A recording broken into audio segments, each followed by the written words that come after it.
rejection. I mean, it's just a fact of life for any creative industry, but for us production music composers, you write a cue, you send it up to the library, you send your pitch, and you wait. Maybe they accept the cue and they pitch it and you wait some more. Because, often you don't hear anything back, or sometimes you hear, maybe thanks, but no thanks. It's not the right fit. It's frustrating.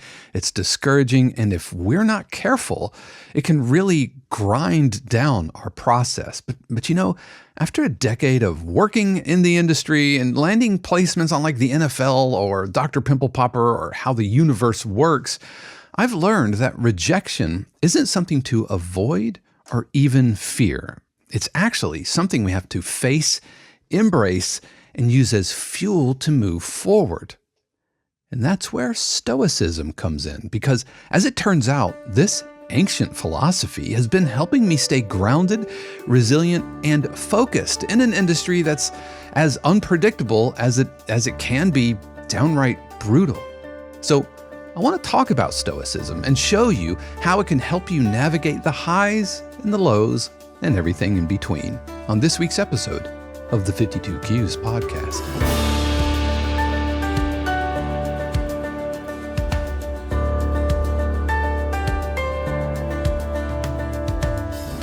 What is happening, everybody? This is Dave Kropf, and welcome back to another episode of the 52 Cues podcast, where each week we focus on helping you write better cues and find success in production, library, and sync music. Whether you're just starting out or maybe you're already seeing your cues on TV, I promise you are in the right place.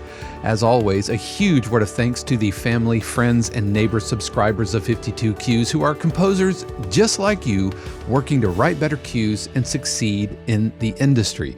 And that's why subscriber members get access to perks like workshops, live streams, Zoom feedback sessions, pitching to real music libraries, perks which are all designed to help you get your cues where they need to go.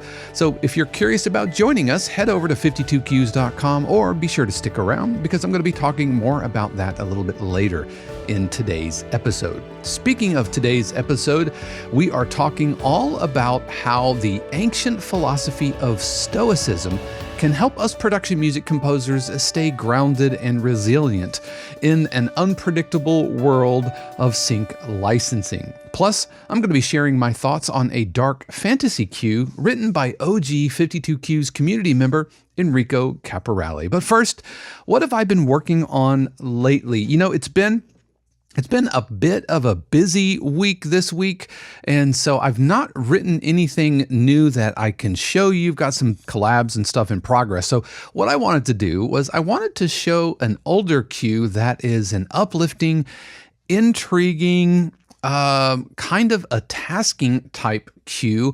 And here is a cue called Delivery Day, which has gone on to be published up to Discovery Channel.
That was Delivery Day, and for you family and friends subscribers, be sure to tune in because I'm going to be doing a complete cue breakdown of that cue, talking about the sound choices, talking about the interesting harmonic choices that I use, which are kind of against, I don't want to say against, but definitely not my typical harmonic motion. Plus, busting out the old acoustic guitar. And I'll just say this, thank goodness for open D tuning. So for you family and friends folks, be sure to be on the lookout for that cue breakdown. So today's topic, today we are talking about stoicism. But I mean, before you roll your eyes and, and you're like, oh, Dave's getting all woo woo or getting all philosophical. Let me tell you something that I've only recently realized, and that is that I am a Stoic. Now, I didn't always know that. In fact, I used to think that Stoicism meant kind of being emotionless, like Spock from Star Trek or something like that. All logic and no feelings. I always heard growing up that my dad was very stoic, and he was, he was a man of, how do I want to say this? Of non-demonstrated emotions. That's not to say that he was cold, but that's what I thought being stoic is. But that's not what stoicism is at all. It's not about shutting off your emotions or pretending that like everything's fine. It's focusing on what you can control and letting go of what you can't. And here's the thing. When I started kind of looking back on how I handle life's curveballs, I realized that I have always naturally turned to these Stoic principles, whether it's sitting in traffic that I can't control, dealing with rejection from a library, or waiting patiently for royalties to trickle in. I find peace in asking myself, what can I actually do in this moment? And that's what I want to talk about today. And it wasn't until recently that I realized that this outlook is called Stoicism. And it's been a real game changer for me, especially in the production music space. It's given me clarity, it's given me focus, and that resilience in that unpredictable industry that can be super, super frustrating. So I want to unpack what Stoicism is. We're going to look at the key principles and talk about how those principles can help us as composers navigate the uncertainty and the grind of this business. So whether you're feeling stuck or overwhelmed or burned out, Stoicism, might give you the mindset shift that you've been looking for. So let's start. What is Stoicism exactly? At its core, Stoicism is about two basic things: focusing on what you can control and releasing what you can't. It's a framework for life that emphasizes rational thinking, emotional resilience, and the idea that your peace of mind doesn't have to depend on your external circumstances. And here's why I think that's so powerful. It's not about ignoring your emotions or pretending that life doesn't get hard. It's about managing how you respond to those emotions and to those hard moments. Stoicism teaches us that while we can't control the things that happen to us, we certainly can control how we perceive and respond to them. And so there are a few key principles that I think are especially relevant to us as composers. And the first is the dichotomy of control. Basically, knowing what's in your control and what isn't. Second, there's Amor Fati, or love of fate. This is about embracing everything that happens, the good, the bad, and the ugly. Third, there's Memento Mori, which means remember that you're gonna die. And I know that sounds heavy, but it's actually freeing. Stay with me. And then finally, there is living in accordance with nature, which is about accepting reality for what it is instead of fighting against it. So how does all this apply to us and our lives as production music composers? Well, let's break it down. First, The Dichotomy of Control, which is all about separating what's within your power from what isn't. In the sync licensing world, so much is completely outside of our control. We can't control whether a library accepts our cue. We can't control whether an editor chooses it for their show. We can't control how much money a placement earns or when the royalty check ever shows up. So much is beyond what we can actually control. But here's the good news. We don't have to waste our energy worrying about any of that. What can we control? Well, we can control the effort that we put into writing our cues. We can control how much time we spend honing our skills, how much we're learning, how many YouTube videos are we watching on compression or mixing or orchestration. We can control whether we hit our deadlines, whether we write consistently, whether we deliver our best work, whether we choose to make time in the day, whether it's getting up at 4 a.m. or staying up until 4 a.m. We can focus on the things that are within our control. And it's when we do that it feels like a weight gets lifted, because we're not tethered to outcomes that we can't influence anyway. We should get joy and satisfaction from doing the thing that we hope gets results, which means that we're free to put our energy into the process itself. And so for me, this means I'm focusing on writing one cue at a time. It's what 52 cues is all about, writing and focusing on one cue per week, because I can't control whether that cue lands a placement, but I can control whether I showed up, whether I put in the work, and whether I made it the best I could in the time I'm given with the skills and tools that I have. And it's that process over outcome mindset that keeps me from falling into the why am I even doing this spiral? And it is a spiral. It will completely grind down your creative process. So that is the dichotomy of control.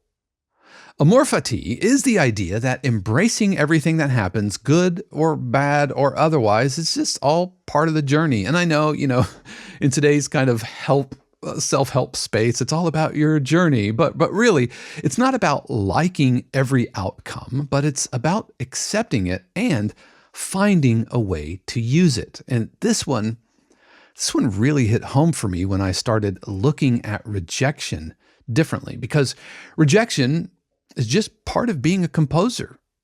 You write a ton of cues, you batch them, you send them off to a library, and you think, this is it.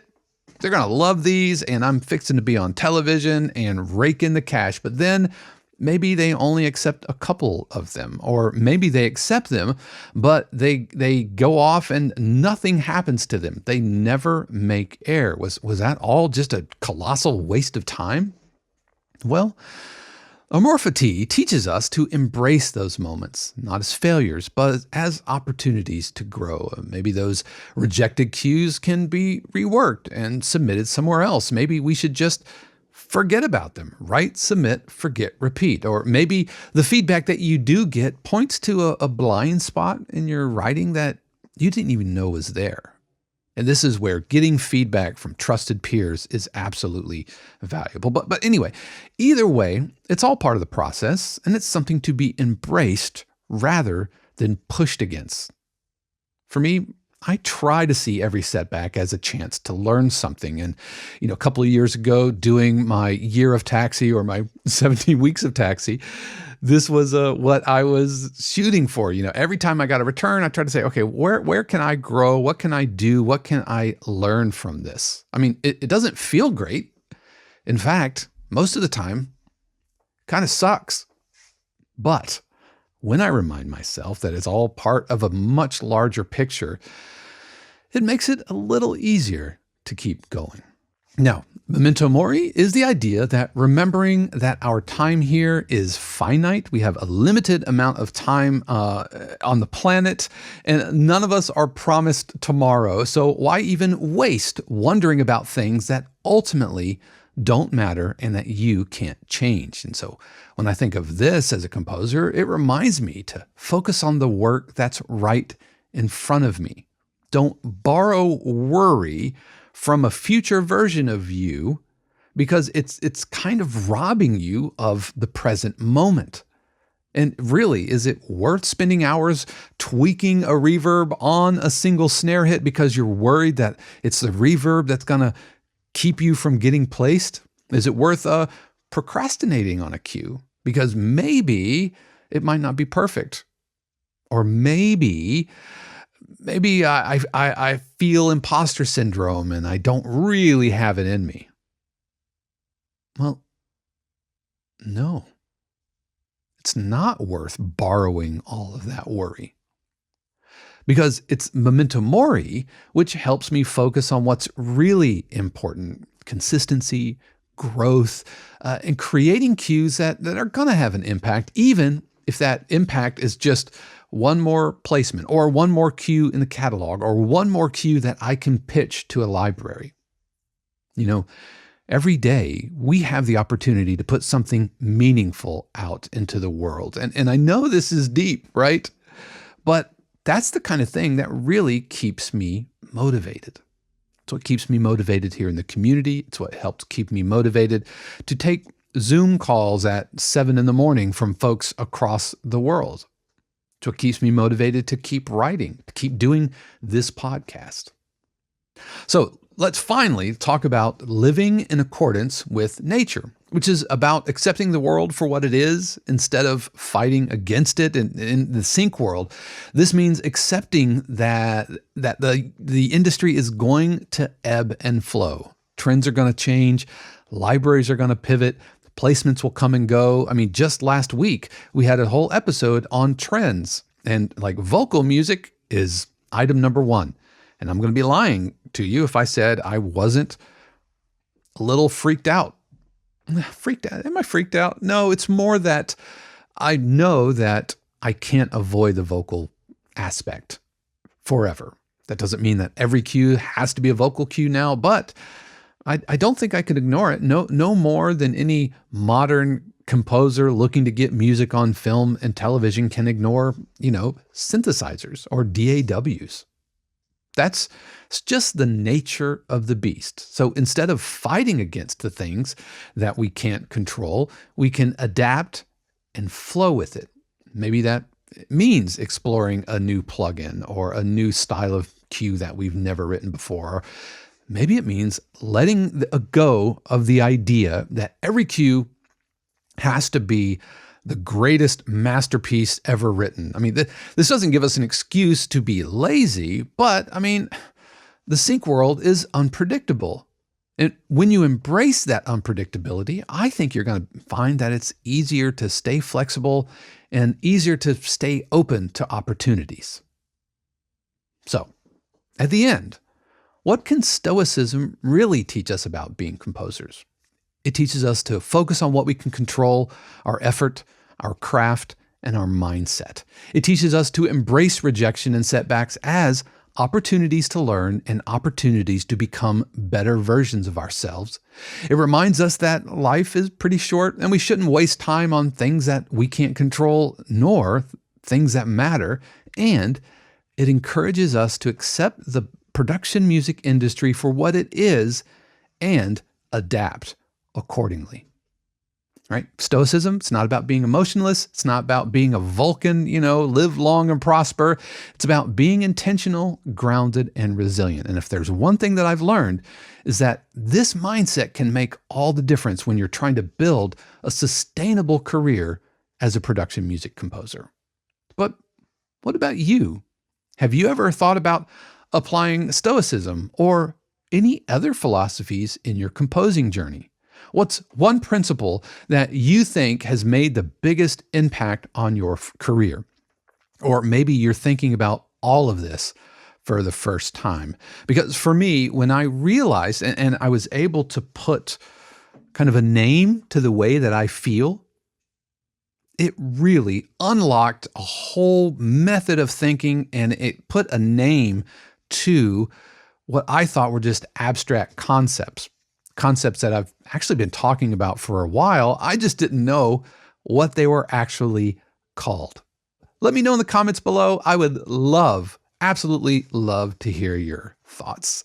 So we're going to take a quick break, but when we return, we're going to take a listen to March of the Forsaken, which is a dark, macabre fantasy cue written by one of the original members of 52Qs from way back in the Facebook day, Enrico Caporale. So we'll be right back. Every week I talk about how this episode and the podcast and the community, the channel, would not be possible without the amazing support of our family, friends, and neighbors, subscribers of 52Qs, who do pay their actual real-life money to keep all of this going. And in addition to being thriving members of the community, as well as supporting me and Shannon and everything that we're doing here, they also receive extra perks like live streams, workshops, Zoom feedback sessions, hundreds and hundreds of hours of video archives, weekly Q breakdowns, production music almanac, living ebook, and the opportunities to submit to real music libraries. Now, it's free to join 52Qs. You can just go to 52qs.com and sign up, be a member of the community. We would love to have you. It will always be free to join the community. But if you've been watching, or if maybe this is your first time, but if you're wondering, is there a way to kind of level up my production music skills in the industry, meeting like-minded, super friendly, very generous composers? Then why don't you think about subscribing? Memberships start at around $4 a month, and we would love to have you. Again, that's 52qs.com.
That was March of the Forsaken by Enrico Caporale. So Enrico, who is, like I mentioned, he is one of the founding fathers of 52Qs and has been, wow, faithful to the community and faithful with providing feedback for years, since 2018, 2019. So Enrico, know that I appreciate you. He's also one of our Sherpas for this year's Expedition 52, and so really excited to have him in the community. Enrico, I really enjoyed this. I loved the harmonic choices that you're using. I thought it was super interesting and has that kind of macabre kind of thing going on. I do kind of take issue with the title a little bit. And what I mean is it's called March of the Forsaken Bride. By the way, I think I forgot to say Forsaken Bride. And I got to say, nothing feels really, really marchy. If anything, it feels more like the dirge of the Forsaken Bride. I love Forsaken Bride. I think that is great, but I'm not sure I would call this march, not without some things which are a little more marchy. And I mean, we could add some percussion.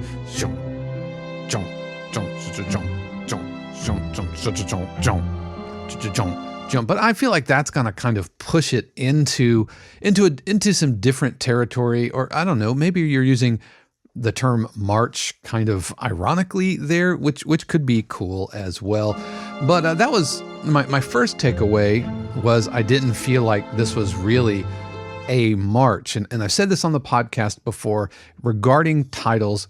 The title is the promise that the cue has to deliver on. And I subscribe to the idea that, before an editor or a music supervisor ever clicks on your cue, they're going to read the title and they're going to make an assumption about what they are about to hear. And if we meet or subvert that expectation, I think has an impact on whether or not they're going to like it and whether or not it even fits to what they're looking for. So if they type in, I'm looking for a dark Halloween type march, and they hit your play on your cue and it doesn't sound like anything like a march, then it might not be anything that they even would think about using. And that's not a terrible thing, other than you don't want to make an editor feel like, well, no, that's like a waste of time. But yeah, so anyway,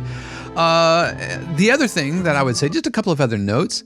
The harp here felt a little mechanical, and I don't know if it's a velocity thing.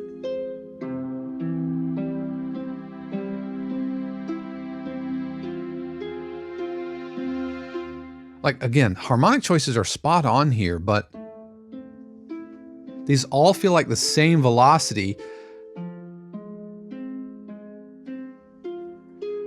Right? And so I wonder if we could shape that a little bit. Boom, boom, boom, boom, boom, boom, boom. Just do a little bit of shaping there. A live performer. This is, I guess I'm signaling. If you're not watching this, I'm sitting there miming harp to the camera. And so I don't know. I feel like just the MIDI performance could be massaged a little bit so it sounds a little more organic. I feel like the sustained strings here are pretty good. Coming right out, this really, really transient attack coming out of that stop down, I think it's a little bit too much. I would start with probably just the bass, just boom,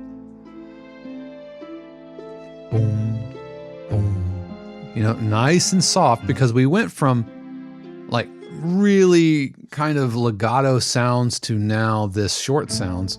And I would start sneak in with the double bass pizzicato and grow that over the course of the cue. And you can let more strings coming to the pizzicato party be part of how the cue develops musically. Let's see. Like right here, there's no real heightening until the choir gets there. And so we can add a sense of heightening by adding more layers to our to our pizzicato party. By the way, that's a good title. Not for this cue, but pizzicato party. Dibs on that one. Speaking of, I love the choir thing that you brought in. It's very, very Elfman-esque. And I always think, having women's choir singing kind of like up high, or if you really want to increase the creepy factor, the macabreness of it, give it to kids, give it to children's choir singing in a minor key. That's instant creepiness. But I do like the harmonic choices here, going back and forth between major and minor. I feel like we also could have done a little bit more with the tempo, like we do here. Right? I think that's really, really nice. And we could have done that at some of these phrase points. Boom, boom, boom, boom, boom. Just stretch the tempo a little bit. Think like, hey, I'm a conductor, and what would a conductor be doing this? So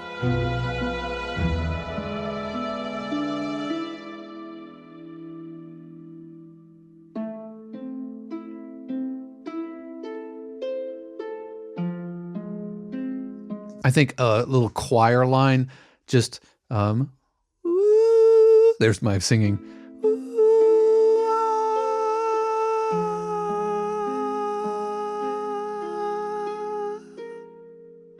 And then end with a tonic, but just a little something kind of like what we have here at the beginning, but just have the choir. It's so effective and works so well.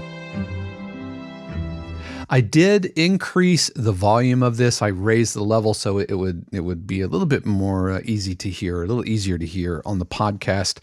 And I know it's unmastered, and I know that this is going onto a larger album of these kind of dark fantasy cues.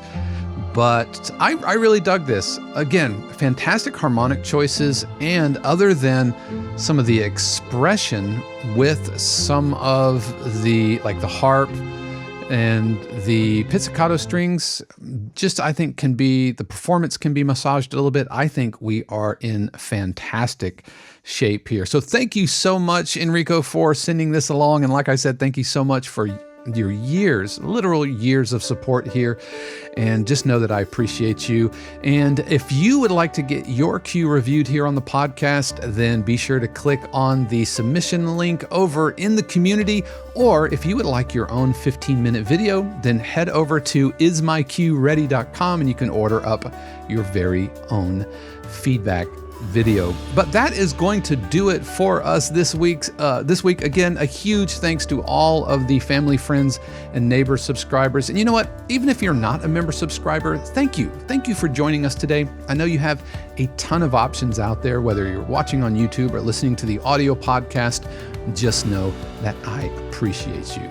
You definitely want to stay tuned for next week, because as it turns out, my interview with Timothy Andrew Edwards went so well, and we ran for so long. It turns out there's a whole topic that we didn't include in last week's podcast, and that is, where do we think AI is headed in 2025? So next week, I'm going to be sitting down once again with Mr. Edwards, and we are going to be talking about the state of artificial intelligence and how it is impacting us and might impact us further in the year 2025. But that's going to do it for me this week. I hope you've had a stellar week, and I hope your 2025 is going great.